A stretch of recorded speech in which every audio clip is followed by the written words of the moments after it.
Muy bien, bienvenidos al curso de Mate 2 para ingenieros del TEC. Como de seguro ya saben, el objetivo de este curso es aprender a integrar y vamos a aprender a integrar muy bien. Entonces, lo primero que debemos de hacer para este curso es poder visualizar la integral como algo que entendamos, como algo que nos sirva, que nos diga algo de verdad. Bueno, para eso supongamos que queremos nosotros obtener el área que hay debajo de esta curva y encima del eje de las X. Este de aquí es el eje de las X y este de aquí es el eje de las Y. ¿Ok? Entonces nosotros vamos a buscar obtener esta área sombreada de aquí. Muy bien. Entonces esta área va a ser todo lo que está debajo de la curva y por encima del eje. Eso ya lo dijimos. ¿Cómo le vamos a hacer para calcular esta área de aquí? Es complicado si solamente nos limitamos a usar las herramientas matemáticas que conocemos hasta ahorita. Ahí es donde entra el cálculo. El cálculo lo que nos dice es que nosotros podemos empezar por agarrar una rebanada muy pequeña de esa área que queremos calcular. Primero vamos a agarrar una línea y nos vamos a posicionar en un punto X sobre el eje de las X. Y luego, ya que nos posicionamos ahí, vamos a tomar una rebanada en este punto. ¿Ok? Entonces quiere decir que vamos a agarrar algo así. Esa línea no es muy recta, pero supongamos que es una línea recta y que esta es una rebanada de ahí. Esta rebanada, su característica que tiene, y eso es muy importante, es que va a ser infinitamente delgada. ¿Qué quiere decir eso? Supongamos que yo quiero agarrar una rebanada, ¿no? Y planteo que quiero tomar esta rebanada de aquí.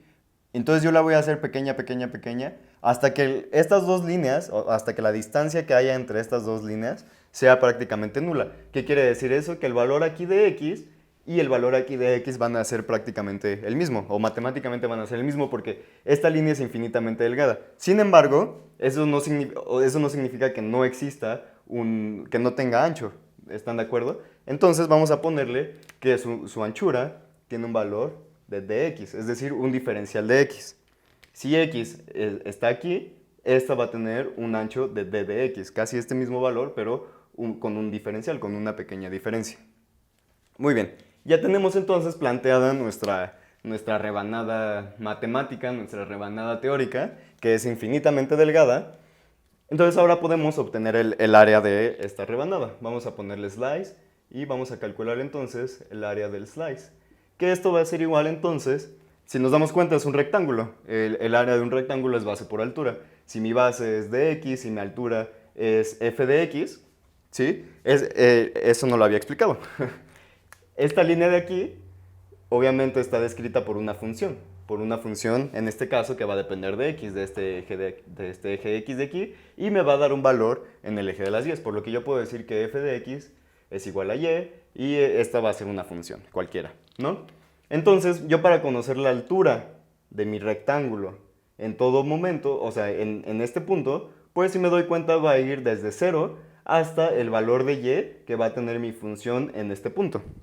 Por lo tanto, mi altura va a ser f de x y mi base va a ser de x. Muy bien, ahora ya tengo el área de mi rebanada. Imaginemos que este es un pastel y entonces cortamos ese pastel en rebanadas. Y esas rebanadas son infinitamente delgadas. Pues no importa que esas rebanadas sean así de delgadas, si yo tomo todas las rebanadas que corté del pastel y las junto, voy a volver a obtener todo el pastel.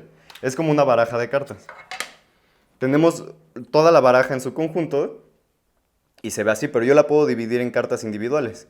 Si yo tomo una de estas cartas, de ancho prácticamente no mide nada. O sea, si comparamos el ancho de una carta bueno, el grosor de una carta con el grosor de toda la baraja, es prácticamente nada. Podemos decir que esta carta es infinitamente delgada. Sin embargo, si tomamos todas las cartas y las juntamos, yo obtengo la baraja. Y la baraja tiene un espesor considerable, tiene una profundidad bastante considerable. Entonces esto es lo que vamos a hacer con el cálculo. Precisamente, esa es la definición de una integral. Vamos a agarrar todas las rebanadas que podemos formar con estas características, es decir, todas las rebanadas infinitamente delgadas que podamos formar aquí debajo y las vamos a sumar. Esas rebanadas, si nos damos cuenta, como queremos obtener el área que está debajo de esta curva y encima de este eje, entonces van a ir desde A hasta B solamente, porque aquí ya no puedo formar triángulos entre esta línea y este eje, o sea, por encima del eje. ¿Están de acuerdo? Entonces solamente puedo formar esos rectángulos dentro del área que quiero calcular. Por lo tanto, es así como se define la integral. El área total, entonces, va a ser la suma de todas estas rebanadas. Y como les estaba diciendo, esa es la definición de una integral. Por lo tanto, mi área total va a ser igual a la integral desde A hasta B. Esta es una integral definida. Más adelante veremos qué es una integral definida y qué es una integral indefinida. En fin, este es el área total que va desde A hasta B. Es la integral que va desde A hasta B de mis rebanadas, del área de mis rebanadas, que es f de x por d de x. Y esto de aquí nos va a dar el área total sombreada que está debajo de mi curva y por encima del eje. Entonces vamos a repasar lo que hicimos. Tomamos una rebanada que es infinitamente delgada y ya dijimos que ese grosor infinitamente pequeño lo vamos a denominar como dx. Si nos posicionamos en un punto x aquí sobre este eje de las x, yo me doy cuenta que la altura de mi rectángulo, de la rebanada que acabo de formar aquí, pues me la va a dar esta función de x, la f de x que tengo aquí, que es esta de acá. Por lo tanto, el área de mi rebanada es base por altura, f de x por d de x, y dijimos que precisamente la definición de la integral es que vamos a sumar todos esos diferenciales por la función. Por lo tanto, tenemos que plantear una integral. En este caso es una integral definida, que va desde este punto A hasta este punto B, y aquí dentro de mi integral solamente va el área de mi rebanada. Esto quiere decir que está sumándome todas las rebanadas que van desde este punto hasta este punto.